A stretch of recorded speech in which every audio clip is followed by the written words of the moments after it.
Welcome to the Tech Egg. Don't get scrambled. Enjoy the video.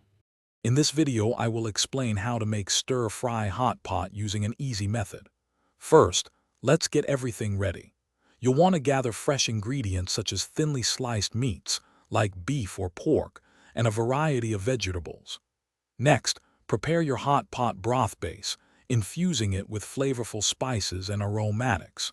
Make sure all your ingredients are pre-cut into bite-sized pieces for quick and even cooking in the hot pot. This preparation saves time and makes the cooking process smooth. Now let's get cooking. Heat your hot pot to a gentle simmering temperature. This is crucial for optimal cooking. Add a small amount of cooking oil to the pot to achieve that delicious stir-frying effect. Then, cook your ingredients in small batches, stirring them constantly. Thinly sliced meats like beef or lamb cook in about 30 seconds, while vegetables may take 1 to 2 minutes. This method ensures everything cooks perfectly without overcrowding the pot. To truly elevate your stir-fry hot pot, focus on flavor. Create delicious dipping sauces using a base of soy sauce, adding sesame oil, and a touch of chili paste for a kick. Feel free to customize with garlic or cilantro. Remember to adjust the broth seasoning to your taste preferences throughout the cooking process.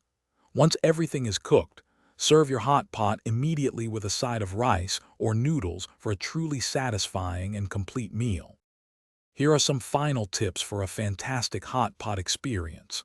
Always use a slotted spoon or small strainer to easily retrieve your cooked items from the simmering broth. Don't be afraid to experiment with different proteins and vegetables. Variety makes every hot pot unique and exciting. Remember, the broth's flavor deepens as you cook, so you might need to add more water or plain broth. Also, check the description for a link to Darn Tough socks and other great deals to enhance your everyday comfort. Thanks for watching. Consider subscribing if I helped unscramble your problems.